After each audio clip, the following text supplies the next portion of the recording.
Hello दोस्तों, मैं शुभम जैन एक बार फिर से आपके साथ रक्षाबंधन के पावन पवित्र त्यौहार की आप सभी को बहुत बहुत शुभकामनाएं और मंगल कामनाएं। यहाँ पर हम मध्य प्रदेश प्राथमिक शिक्षक पात्रता परीक्षा वर्ग 3 की तैयारी कर रहे हैं और फिलहाल हम एनवायरनमेंट का पोर्शन कवर कर रहे हैं। ऐसे संबंधित आज एक बहुत महत्वपूर्ण टॉपिक के साथ हम आपके सामने उपस्थित हुए हैं, जिसका नाम है संस्कृति और मनोरंजन। तो यहाँ पर हम डिस्कस करेंगे पारिवारिक उत्सव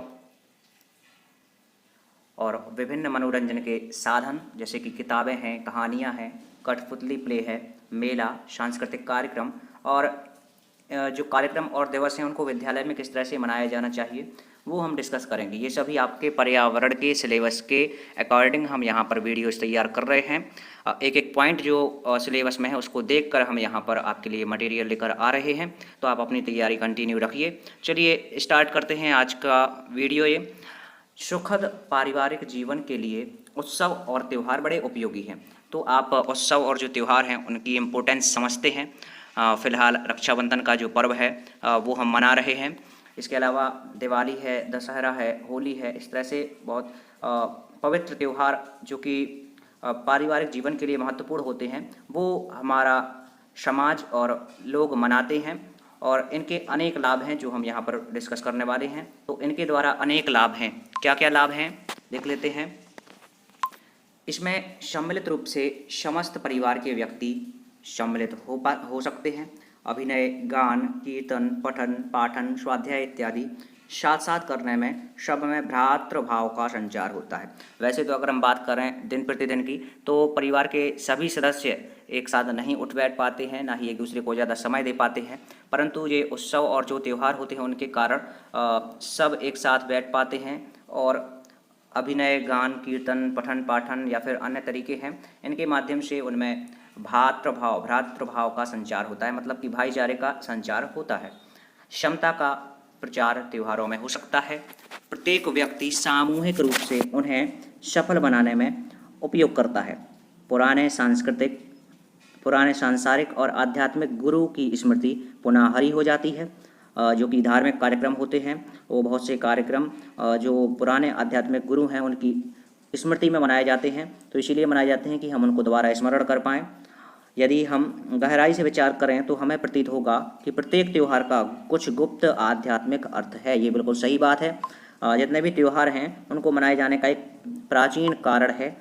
हिंदू उत्सव एवं त्योहारों में समता, सहानुभूति तथा पारस्परिक संगठन की पवित्र भावना निहित है। इन गुणों का विकास होता है। इसके अलावा आध्यात्मिक उन्नति का अवसर हमें इन्हीं त्योहारों द्वारा प्राप्त होता है।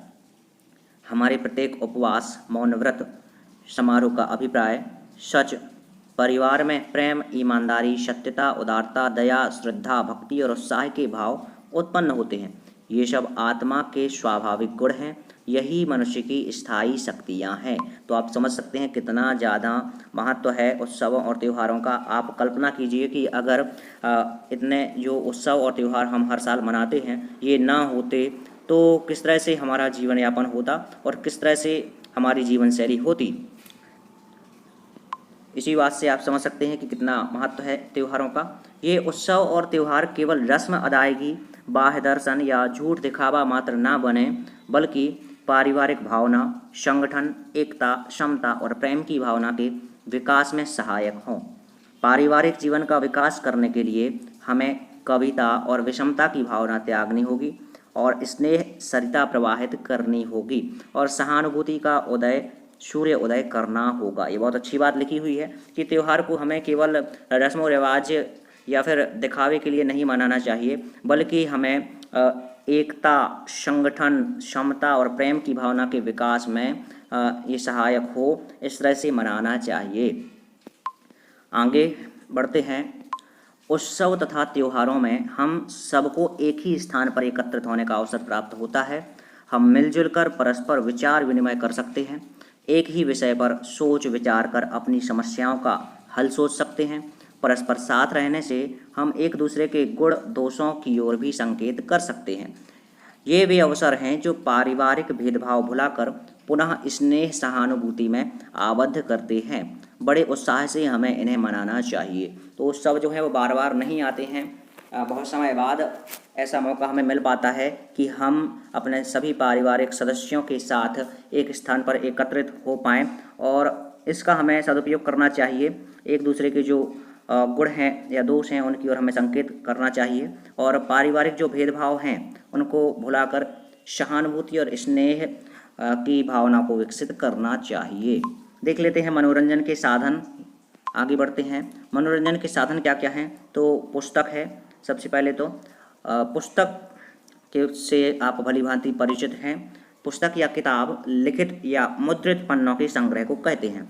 डिजिटल पुस्तकों को ई पुस्तक इलेक्ट्रॉनिक बुक या ई बुक कहते हैं, जबकि हस्तलिखित पुस्तकों को पांडुलिपियाँ कहते हैं। ये बहुत इंपॉर्टेंट बात लिखी हुई है, यहाँ से क्वेश्चंस बन जाते हैं। देखिए डिजिटल पुस्तक जो है, जो प्रिंटेड नहीं होती है, उसको बोला जाता है ई बुक। इसके अलावा जो हाथ से लिखी हुई पुस्तक होती है उसको क्या बोला जाता है? पांडुलिपियाँ।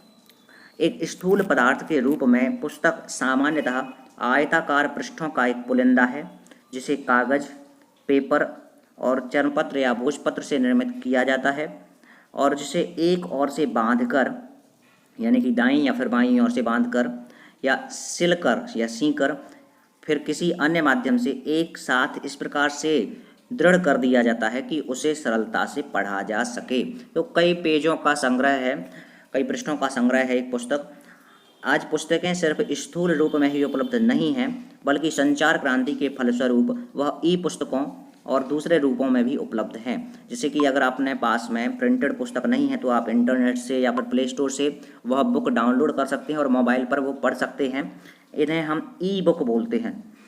जिस स्थान पर बहुत सी पुस्तकों को व्यवस्थित और क्रमबद्ध ढंग से रखा जाता है उसको क्या कहते हैं? हम पुस्तकालय कहते हैं, जो कि विद्यालयों में और मंदिरों में या फिर कॉलेज में देखने को मिल जाता है। कहानी, ये भी मनोरंजन का एक माध्यम है। कहानी हिंदी में गद्य लेखन की एक विधा है। 19वीं सदी में गद्य में एक नई विधा का विकास हुआ जिसे कहानी के नाम से जाना गया। तो कब विकास हुआ? 19वीं सदी में। बंगला में कहानी को हम गल्प कहते हैं, याद रखना है आपको। कहानी ने अंग्रेजी से हिंदी तक की यात्रा बंगला के माध्यम से की है। मनुष्य के जन्म के साथ ही साथ कहानी का भी जन्म हुआ और कहानी कहना तथा सुनना मानव का आदिम स्वभाव बन गया। इसी कारण से प्रत्येक सभ्य तथा असभ्य समाज में कहानियाँ पाई जाती हैं। हमारे देश में कहानियों की एक बड़ी लंबी और संपन्न परंपरा रही है। प्राचीन काल में सदियों तक प्रचलित वीरों और राजाओं के शौर्य, प्रेम, न्याय, ज्ञान, वैराग्य, साहस, समुद्री यात्रा, अगम्य पर्वतीय प्रदेशों में प्राणियों का अस्तित्व आदि की कथाएं, जिनकी कथानक घटना प्रधान हुआ करती थीं, उनकी भी कहानी के ही रूप हैं। वो भी कहानी के ही रूप हैं। तो यहाँ पर जितने जो प्रसंग दिए गए हैं वो सब कहानी के अंतर्गत आते हैं। और गुड़ढ्य की वृहत कथा को, जिसमें उद्यन, वासवदत्ता, समुद्री व्यापारियों, राजकुमार तथा राजकुमारियों के पराक्रम की घटना प्रधान कथाओं का बाहुल्य है। तो यहाँ पर एक पुस्तक का नाम दिया गया है वृहत कथा। यहाँ पर बहुत सारे संग्रह दिए गए हैं। बहुत प्रकार की आपको कहानियाँ देखने को मिलती हैं, जिसमें उदयन है, वासवदत्ता है, समुद्री व्यापारी और राजकुमार राजकुमारियों के जो शौर्य और पराक्रम संबंधी घटनाएं हैं उनका संग्रह मिल जाता है। प्राचीनतम रचना इन्हें कहा जा सकता है।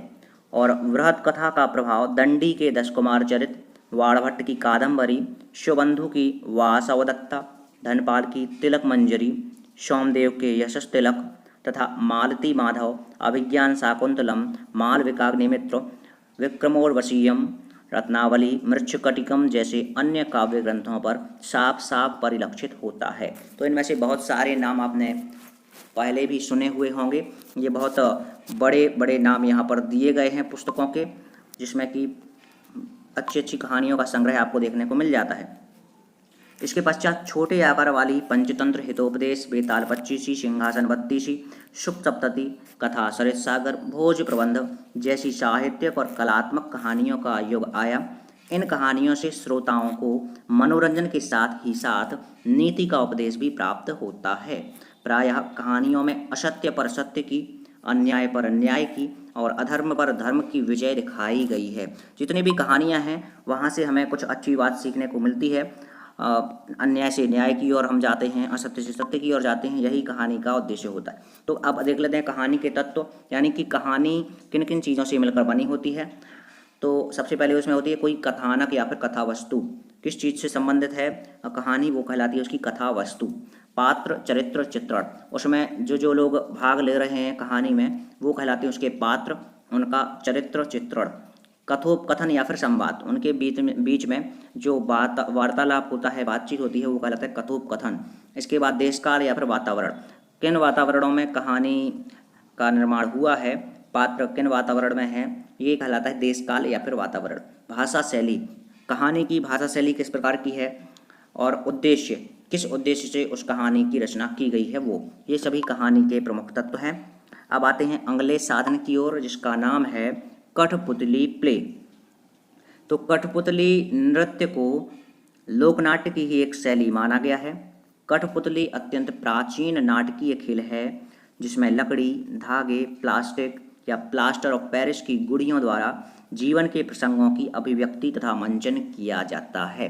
ये पहले बहुत चलने वाला मनोरंजन का साधन था, अब थोड़ा कम हो गया है कठपुतली का जो नृत्य होता है। ईसा पूर्व 4वीं शताब्दी में पाणिनि की अष्टाध्यायी में नट सूत्र में पुतला नामक नायक का उल्लेख मिलता है। पुतली कला की प्राचीनता के संबंध में तमिल ग्रंथ जिसका नाम है शिल्पाधिकारम, तो इसमें भी जानकारी मिलती है। चर्चित कथा सिंहासन 32 में विक्रमादित्य के सिंहासन की 32 पुतलियों का उल्लेख मिलता है। शारीरिक और मानसिक रूप से विकलांग बच्चों को अपने शारीरिक एवं मानसिक विकास के लिए प्रेरित करने में पुतली कला का सफलता से उपयोग किया गया है। ये लाभ बताया गया है कठपुतली नृत्य का। पुतली कला कई कलाओं का मिश्रण है, जैसे कि लेखन, नाट्यकला, चित्रकला, वेशभूषा, मूर्तिकला, काष्ठकला, वस्त्र निर्माण कला, रूप सज्जा, संगीत, नृत्य आदि। तो इन सब चीज़ों का सम्मिश्रण होता है। कठपुतली नृत्य जो होता है उसमें लेखन, नाट्यकला, चित्रकला, वेशभूषा, मूर्तिकला, काष्ठकला, वस्त्र निर्माण कला, साज सज्जा, रूप, संगीत, नृत्य इत्यादि। पहले अमर सिंह राठौड़, पृथ्वीराज, हीर रांझा, लैला मजनू, श्री फरहाद की कथाएं ही कठपुतली खेल में दिखाई जाती थीं, लेकिन अब सामाजिक विषयों के साथ साथ हास्य, व्यंग और ज्ञान संबंधी अन्य मनोरंजक कार्यक्रम भी दिखाए जाने लगे हैं। पुतलियों के निर्माण तथा उनके माध्यम से विचारों के संप्रेषण में जो आनंद मिलता है वह बच्चों के व्यक्तित्व के चहुमुखी विकास में सहायक होता है। भारत में सभी प्रकार की पुतलियाँ पाई जाती हैं, जैसे कि धागा पुतली, छाया पुतली, छड़ पुतली, दस्ताना पुतली आदि। तो ये प्रमुख प्रकार यहाँ पर दर्शाए गए हैं कठपुतलियों के। तो भारत में जो पुरानी कला शैलियाँ हैं उनकी हम बात कर लेते हैं।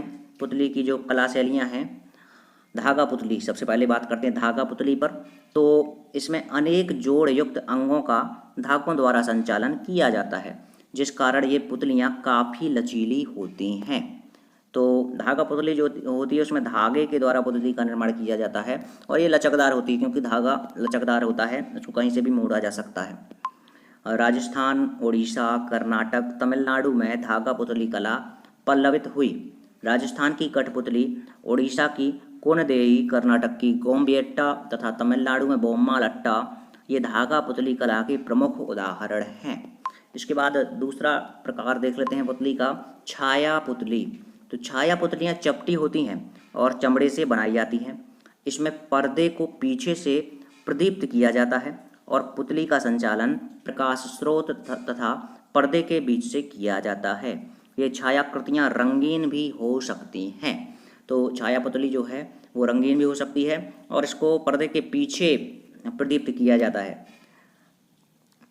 छाया पुतली की यह परंपरा उड़ीसा, केरल, आंध्र प्रदेश, कर्नाटक, महाराष्ट्र और तमिलनाडु में प्रचलित है। तोगलु बोम्बियट्टा जो कि कर्नाटक से संबंधित है और तोलु बोम्मलट्टा ये आंध्र प्रदेश से संबंधित है। रावण छाया उड़ीसा से संबंधित है। ये सभी छाया पुतलियों के प्रसिद्ध उदाहरण हैं। इसके बाद आता है छड़ पुतली। तो छड़ पुतली वैसे तो दस्ताना पुतली का ही अगला चरण है, लेकिन यह उससे काफ़ी बड़ी होती है तथा नीचे स्थित छड़ों, जिनको हम डंडे बोल सकते हैं, इन पर आधारित होती है और उन्हीं से संचालित होती है। पुतली कला का यह रूप वर्तमान समय में पश्चिम बंगाल और उड़ीसा में पाया जाता है। बंगाल का पुत्तल नाच, बिहार का यमपुरी आदि छड़ पुतली के उदाहरण हैं। उड़ीसा की छड़ पुतलियाँ बहुत छोटी होती हैं। जापान की बनराकू की तरह पश्चिम बंगाल के नदिया जिले में आदम कद पुतलियाँ होती थीं, किंतु अब यह रूप विलुप्त हो गया है। इसके बाद आते हैं अगला जो प्रकार है वो है दस्ताना पुतली। तो इसे भुजा या फिर कर या फिर हथेली पुतली भी कहा जाता है। दस्ताने हाथ में पहनने जाते हैं तो इसको हम भुजा या फिर कर या फिर हथेली पुतली भी कहते हैं। इसके संचालन हेतु पहली उंगली मस्तक पर रखी जाती है तथा मध्यमा यानी कि सबसे बीच की अंगुली, तीसरे नंबर की जो अंगुली होती है दोनों साइड से वो मध्यमा, और अंगूठा पुतली की दोनों भुजाओं में। इस प्रकार अंगूठे और दो उंगलियों की सहायता से दस्ताना पुतली सजीव हो उठती है। भारत में दस्ताना पुतली की परंपरा उत्तर प्रदेश, ओडिशा, पश्चिम बंगाल और केरल में लोकप्रिय है। पावाकूथू केरल। केरल में पारंपरिक पुतली नाटकों को पावाकूथू कहा जाता है। केरल में जो पुतली के नाटक होते हैं उसको क्या बोला जाता है? पावाकूथू। इसका उद्भव कब हुआ? 18वीं शताब्दी में वहाँ के प्रसिद्ध शास्त्रीय नृत्य नाटक कथकली के पुतली नाटकों पर पड़ने वाले प्रभाव के कारण हुआ। केरल के ये पुतली नाटक रामायण और महाभारत की कथाओं पर आधारित हैं। चलिए आगे बढ़ते हैं। अब आते हैं हम मेला। अगला जो टॉपिक है वो है मेला। तो मेले के बारे में आप सभी जानते हैं, जहाँ पर बहुत से लोगों का मेल होता है उसको मेला बोलते हैं। केवल लोगों का ही नहीं, काफ़ी वस्तुओं का मेल भी होता है। तो जब किसी एक स्थान पर बहुत से लोग किसी सामाजिक, धार्मिक एवं व्यापारिक या अन्य कारणों से एकत्र होते हैं तो उसे मेला कहते हैं। भारतवर्ष में लगभग हर साल मेले लगते ही रहते ही हैं। मेले तरह तरह के होते हैं। एक ही मेले में तरह तरह के क्रियाकलाप देखने को मिलते हैं और विविध प्रकार की दुकानें और मनोरंजन के साधन हो सकते हैं। भारत तो मेलों के लिए प्रसिद्ध है। यहाँ कोस दो कोस पर हर जगह मेले लगते हैं जो अधिकांशतः धार्मिक होते हैं। तो ये बात आप भली भांति जानते हैं कि भारत में जो अधिकतर मेले आयोजित होते हैं वो धार्मिक कारणों से आयोजित किए जाते हैं और धार्मिक क्षेत्रों पर आयोजित होते हैं। किंतु कुछ पशु व्यापार तथा कृषि मेले के साथ ही शहीदों को नमन करने के लिए भी मेले यहाँ लगते हैं। भारत का सबसे बड़ा मेला कुंभ का मेला कहा जाता है। भारत के राजस्थान राज्य में भी काफ़ी मेले आयोजित होते हैं, जहाँ कुंभ सबसे बड़ा मेला है। वहीं शहीद मेला देश में स्वतंत्रता संग्राम में शहीद हुए महानायकों की याद में आयोजित होने वाला सबसे लंबी अवधि का मेला है। तो यहाँ पर आप फोटोज देख सकते हैं, ये कुंभ के मेले की तस्वीर है। कुंभ का जो मेला है वो हर बार 12 वर्षों में लगता है। और हिंदी में एक मशहूर कहावत है, कुंभ के मेले में बिछड़ा हुआ भाई जो कुंभ के मेले में खो गया था। यह मेले का हिंदू संस्कृति में बड़ा धार्मिक महत्व है, इसलिए इसमें करोड़ों की संख्या में लोग भाग लेते हैं। यह 12 साल के अंतराल, कितने साल के अंतराल के बाद? 12 साल के अंतराल के बाद यह 12 साल के अंतराल पर भारत के 4 प्रमुख शहरों की पवित्र नदियों क्षिप्रा, गोदावरी, गंगा और यमुना के तट पर आयोजित किया जाता है। यहाँ दुनिया की सबसे बड़ी शांतिपूर्ण भीड़ इकट्ठा होती है। लाखों तीर्थयात्रियों के प्रमुख स्नान तिथियों पर पवित्र स्नान करना और साधु मुख्य आकर्षण होते हैं। अनुमान लगाया गया था कि 2014 के जो नासिक कुंभ का मेला था उसमें 8 करोड़ लोगों ने भाग लिया था। तो समझ सकते हैं कितनी बड़ी तादाद में लोग आते हैं, 8 करोड़ लोग। बहुत से ऐसे देश हैं जहां पर 8 करोड़ जनसंख्या तक नहीं है, लेकिन अपने भारत में केवल कुंभ के मेले में ही 8 करोड़ लोग एकत्रित हो जाते हैं। तो यही कारण है कि कुंभ के मेले में इकट्ठा होने वाली भीड़ विश्व में सबसे बड़ी सभा के रूप में रिकॉर्ड है। यानी ये कहा जा सकता है कि विश्व का सबसे बड़ा जो मेला है वो कुंभ का मेला है। अब बात करते हैं हम सोनपुर मेला की, जो कि बिहार में आयोजित होता है। ये विश्व का सबसे बड़ा पशुओं का मेला है और यहाँ पर हर प्रकार के पशु खरीदे और बेचे जाते हैं। आप तस्वीर देख सकते हैं जिसमें कुछ जानवर दिख रहे हैं, हाथी भी दिखाई दे रहा है।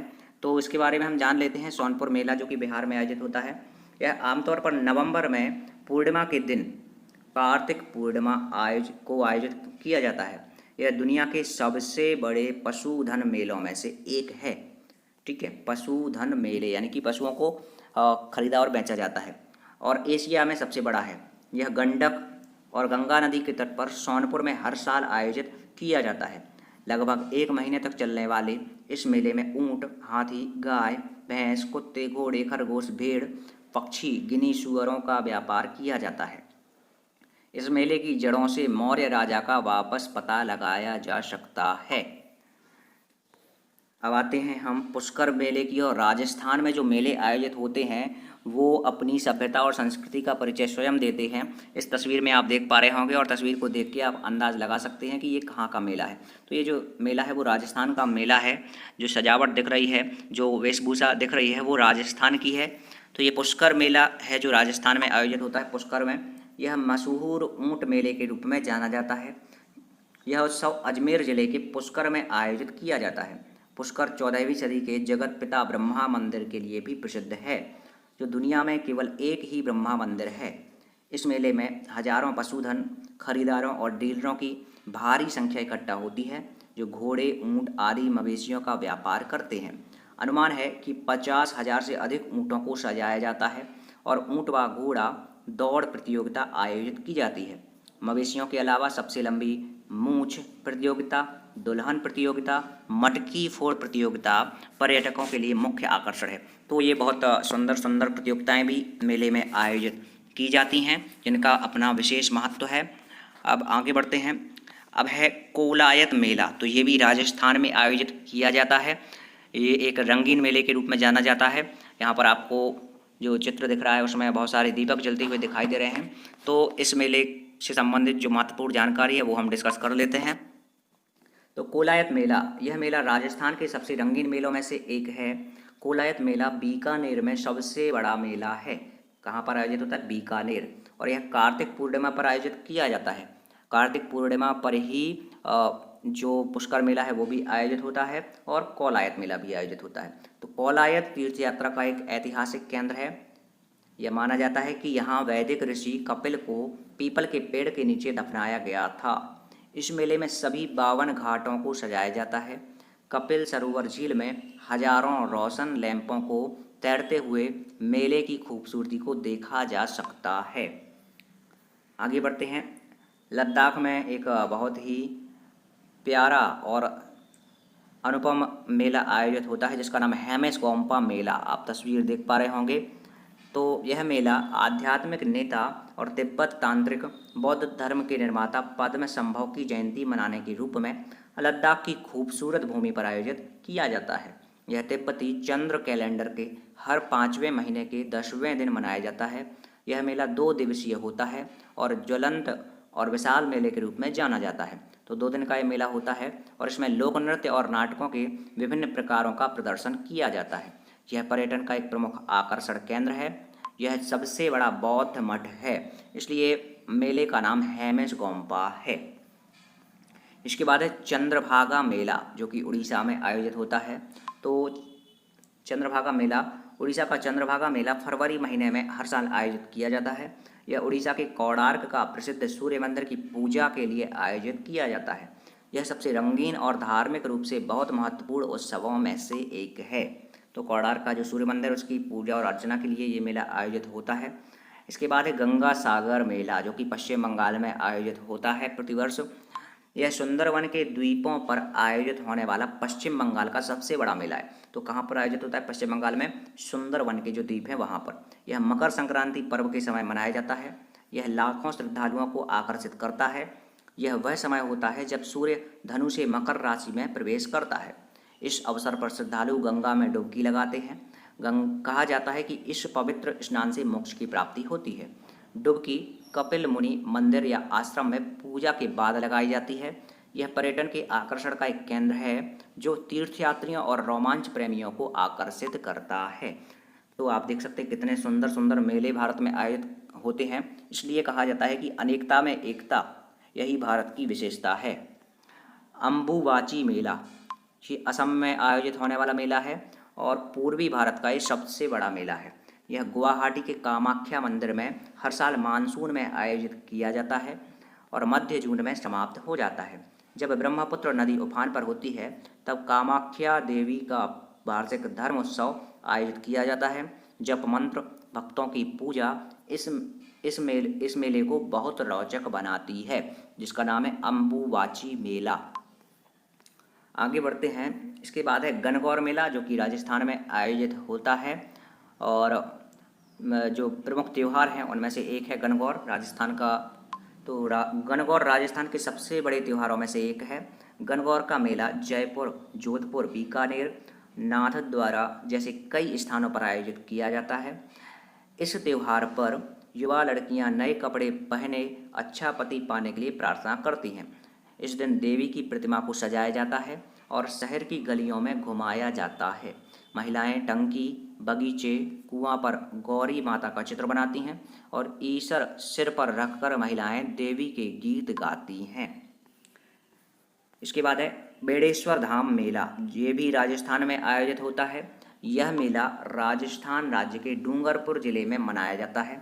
बेड़ेश्वर डेल्टा के मास्टर को संदर्भित करता है, जो शिवलिंग से आता है और जिसकी डूंगरपुर के महादेव मंदिर में पूजा की जाती है। यह मुख्य रूप से राजस्थान, गुजरात और मध्य प्रदेश के आदिवासी और भील समुदायों द्वारा माही और सोम नदियों के संगम पर इकट्ठे होकर मनाया जाता है। इस त्यौहार का बड़ा धार्मिक महत्व है।